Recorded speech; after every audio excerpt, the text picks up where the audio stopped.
निगरां हुकूमत का क़याम महज चंद दिनों की दूरी पर है और अब निगरां वज़ीर-ए-आज़म का फैसला भी 1 या 2 दिनों में सामने आ सकता है। मुतवक्किल निगरां वज़ीर-ए-आज़म के नामों की फहरिस्त में इसहाक डार और फिर शाहिद खाकान के नाम तो पहले ही शामिल हैं, लेकिन अब एक साबिक जज और साबिक वज़ीर खजाना हफीज शेख का नाम भी सामने आ रहा है। याद रहे कि हफीज शेख हुकूमत की दावत पर बैरून मुल्क से पाकिस्तान आए थे और कई माह से खामोशी से इस्लामाबाद में क़याम पजीर हैं। अब देखना यह है कि कुराफाल किसके नाम से निकलता है या फिर कौम के सामने कोई सरप्राइज आएगा।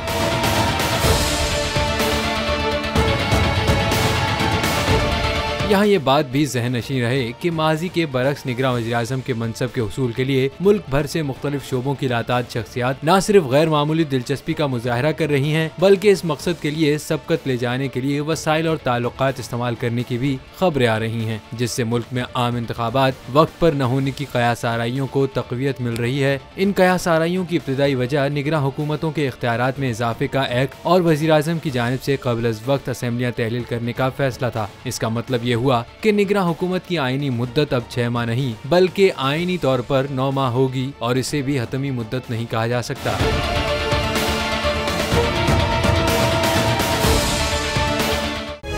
तारीख का अमीर,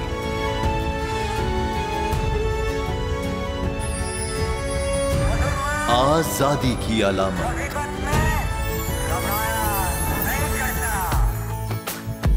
हुस्न का आईनादार, फिक्रो नजरिए की अक्कास, सरफराजी का गवाह, यानी हम सबका निगहबान पाकिस्तान।